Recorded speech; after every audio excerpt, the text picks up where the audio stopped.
आज आपल्याला ट्रान्झॅक्शन म्हणजे काय हे बघायचं आहे. ट्रान्झॅक्शन म्हणजे काय तर व्यवहार. दोन व्यक्ती किंवा दोन व्यक्तीपेक्षा जास्त, दोन कंपन्यांपेक्षा जास्त किंवा दोन पार्टनरशिप फर्मपेक्षा जास्त ह्यामध्ये जो काही बिझनेस होतो, जे काही व्यवहार घडतात त्याला आपण ट्रान्झॅक्शन म्हणतो.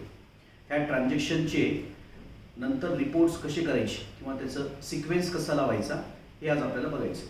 सर्वप्रथम आपण पर्सनल अकाउंटचे जे काही ट्रान्झॅक्शन्स आहेत ते बघणार आहोत. हे सांगत असताना मला सगळ्यांना सांगायचं की सगळ्यांनी वही पेन घेऊन बसा, कारण आज आपल्याला पर्सनल अकाउंटचे ट्रान्झॅक्शनचे प्रॉब्लेम्स सॉल्व्ह करायचे आहेत. जसं की राम आणि श्याम हे दोन जर समजा पार्टनर असतील आणि रामनं श्यामला 50 रुपये दिले तर एक ट्रान्झॅक्शन तयार होतं. काय ट्रान्झॅक्शन तयार होतं? Ram paid ₹1000 to Shyam. Ram paid ₹1000 to Shyam. म्हणजे राम हा कोण झाला तर देणारा झाला, त्याच्यामुळे त्याच्यावरती मी जी लिहिले. जी म्हणजे गिवर. श्याम हा घेणारा झाला म्हणजे रिसिव्हर. पर्सनल अकाउंटचा रूल आहे debit the receiver, credit the giver. आपण आपल्या पहिल्या बेसिक लेक्चरमध्ये बघितलंय. Debit the receiver, credit the giver. म्हणजे हा जो पूर्ण हे जे पूर्ण स्टेटमेंट आहे आपण ह्याला काय म्हणणार आहे? Transaction. Ram paid ₹1000 to Shyam किंवा श्याम रिसिव्ड ₹1000 फ्रॉम राम. असं जरी असेल पेड किंवा रिसिव्ड म्हणजेच ह्या दोघांमध्ये काहीतरी ट्रान्झॅक्शन झालेलं आहे. हे ट्रान्झॅक्शन जे झालेलं आहे त्याच्यासाठी आपल्याला त्याची जर्नल एंट्री पास करायची. काय जर्नल एंट्री पास करायची आहे तर Shyam account debit to Ram account 1000. बघा विद्यार्थी मित्रांनो, ह्याला ट्रान्झॅक्शन म्हणायचंय, ह्याला जर्नल एंट्री म्हणायचंय. ट्रान्झॅक्शन म्हणजे काय तर दोन व्यक्तींमध्ये झालेला व्यवहार. रामनं श्यामला 1000 रुपये दिलेत. राम हा देणार आहे आणि श्याम हा घेणार आहे. म्हणजेच राम हा गिव्हर आहे, श्याम हा रिसिव्हर आहे. पर्सनल अकाउंटचा rule debit the receiver, credit the giver. हे दोन्ही पर्सन्स आहेत, त्याच्यामुळे ह्याला पर्सनल अकाउंटचा रूल लागतो. पर्सनल अकाउंटचा rule debit the receiver, credit the giver. ह्याला म्हणायचं transaction.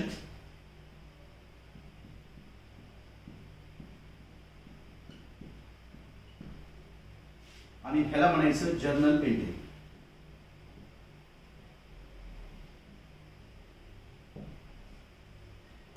Ram paid ₹1000 to Shyam, ह्याला ट्रान्झॅक्शन म्हणायचंय. Shyam account debit to Ram account 1000. बऱ्याच स्टुडंट्सला जर्नल एंट्री जो चौथा आपला चॅप्टर होता 11वी मधला तो समजलाय, पण काही जणांना एंट्री कशा वाचायच्या आहेत आणि एंट्री कशा करायच्या आहेत ते कळत नाही. ते नीट एकदा बघून घ्या. Ram paid ₹1000 to Shyam. Personal अकाउंटचा रूल लावा debit the receiver, credit the giver. Shyam account debit to Ram account 1000. Journal entry ही नेहमी अशीच वाचायची आहे. Shyam account debit to Ram account 1000. Journal entry लिहित असताना बरेच जण श्याम अकाउंटच्या खालीच टू राम अकाउंट लिहितात. श्याम अकाउंटच्या खाली लगेच टू राम अकाउंट न येता त्याला थोडंसं साईडला लिहायचंय. टू राम अकाउंट थोडंसं गॅप देऊन इथे टू राम अकाउंट लिहायचंय, कारण रामचं अकाउंट हे क्रेडिट झालेलं आहे. आपण लिहित असताना Shyam account debit to Ram account credit असं लिहित नाही. Shyam account debit to Ram account हे क्रेडिटला असल्यामुळे थोडासा गॅप, यशच्या खाली टू, श्यामच्या खाली लगेच टू आलं नाही पाहिजे, थोडासा गॅप देऊन ते लिहायचंय. पुन्हा एकदा राम पेड ₹1000 टू श्याम. याची general entry Shyam account debit to Ram account 1000. कळतंय? हे झालं पर्सनल अकाउंटचं पहिलं ट्रान्झॅक्शन. आता त्यानंतर दुसरं जे ट्रान्झॅक्शन आहे ते आता आपल्याला दुसरं ट्रान्झॅक्शन बघायचं. Tejas paid ₹1000 to Divya. तेजस हा कोण झाला तर तेजस हा गिव्हर झाला, दिव्या ही रिसिव्हर झाली. दोन्ही अकाउंट कुठले आहेत तर पर्सनल अकाउंट. त्याच्यामुळे रूल कुठला लावणार आपण? Personal account. पर्सनल अकाउंटचा रूल कुठला आहे? Debit the receiver, credit the giver. म्हणजे याची जनरल एंट्री काय पास करणार तुम्ही? Divya account debit to Tejas account 1000. ह्याला काय म्हणायचंय तर ट्रान्झॅक्शन.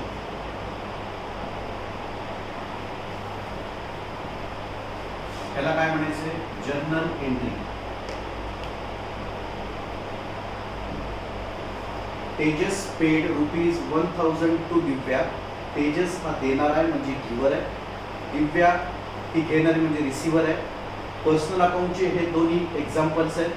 हे झालेले ट्रान्झॅक्शन हे दोन्ही पर्सनल अकाउंटमध्ये झालेलं आहे, त्याच्यामुळे आपल्याला पर्सनल अकाउंटचा रूल लावायचा आहे. पर्सनल अकाउंटचा रूल आहे debit the receiver credit the giver. त्याची जनरल एंट्री काय पास करणार आपण Divya account debit to Tejas account 1000. दिव्याच्या खाली दिव्या अकाउंट लिहिल्यानंतर लगेच आपण टू तेजस अकाउंट लिहिणार नाहीये, थोडासा गॅप ठेवून आपल्याला लिहायचे Divya account debit to Tejas account. 1000 आणि 1000 हे एका लाईनीत येणार नाहीत, कारण ही डेबिट अमाऊंट आहे आणि ही क्रेडिट अमाऊंट आहे. ह्याला आपल्याला जनरल एंट्री म्हणायचं आहे. तेजस पेड ₹1000 टू दिव्या हे एक ट्रान्झॅक्शन कळतंय. हे ट्रान्झॅक्शन लिहून घ्या, कारण पुढचे प्रॉब्लेम्स जे काही ट्रान्झॅक्शनचे ते तुम्हाला सॉल्व्ह करायचे. ठीक आहे. आता आपण बघूया transaction number 3.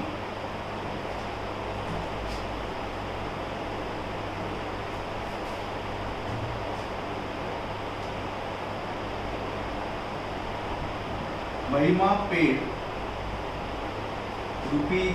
₹500 to Simran. Mahima paid ₹500 to Simran.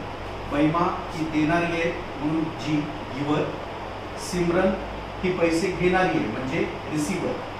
Personal अकाउंटचा रूल घ्यायला लागणार. पर्सनल अकाउंटचा रूल आहे debit the receiver credit the giver. म्हणजेच काय येणार Simran account debit to Mahima account amount 500. हे पर्सनल अकाउंटचं ट्रान्झॅक्शन आहे, त्याच्यावर पर्सनल अकाउंटचा रूल लावला. पर्सनल अकाउंटचा rule debit the receiver credit the giver म्हणजेच Simran account debit to Mahima account. काय विद्या पेड ₹500 टू सिद्धी. विद्या ही गिव्हर आहे, त्याच्यामुळे जी, रिसिव्हर सिद्धी. हे दोन्ही अकाउंट पर्सनल अकाउंटचे. पर्सनल अकाउंटचा rule debit the receiver credit the giver. ह्याला आपल्याला काय म्हणायचं आहे तर ट्रान्झॅक्शन म्हणायचं आहे. याची जनरल एंट्री कशी पास करणार आपण तर Siddhi account debit to Vidya account 500. याला काय म्हणणार आपण जर्नल एंट्री.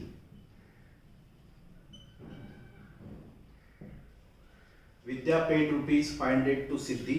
विद्या ही गिव्हर आहे, सिद्धी ही रिसिव्हर आहे. Siddhi account debit to Vidya account 500. ह्याला म्हणायचे ट्रान्झॅक्शन, ह्याला म्हणायचे journal entry.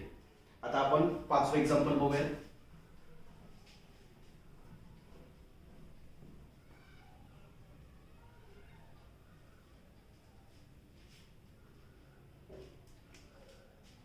Shadab paid ₹1000 to Samarth. Shadab paid म्हणजे शादाब हा गिव्हर झाला, समर्थ हा रिसिव्हर झाला. पर्सनल अकाउंटचा rule debit the receiver credit the giver. याची जनरल एंट्री कशी पास करणार आपण Samarth account debit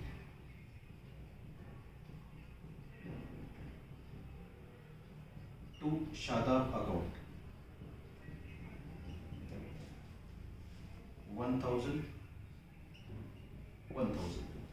Shadab paid ₹1000 to Samarth म्हणजेच Samarth account debit to Shadab account 1000.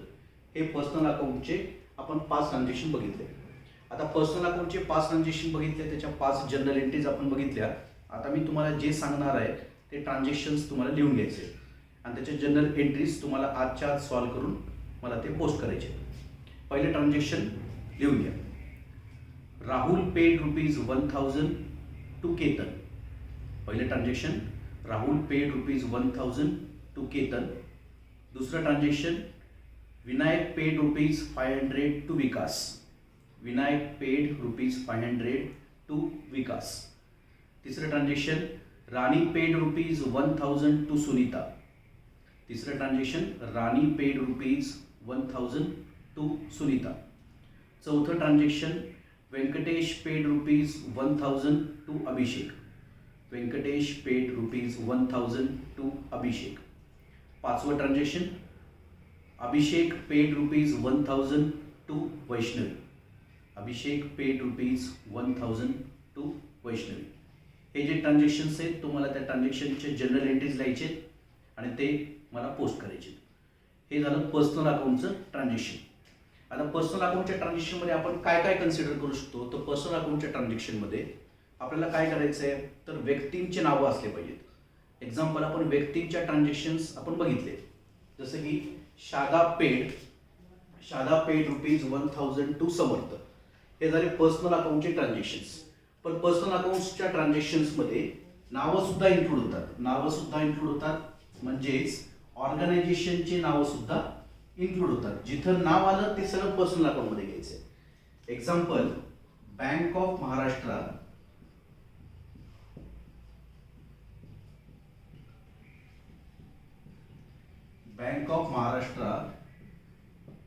Paid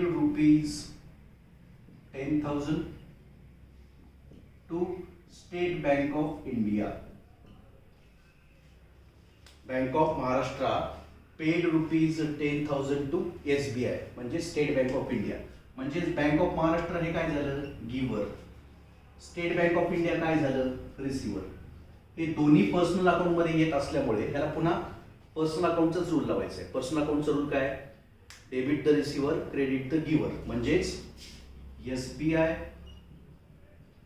account debit to bank of Maharashtra account 10,000. Bank of Maharashtra paid ₹10,000 to SBI. Bank of Maharashtra ही giver झाली.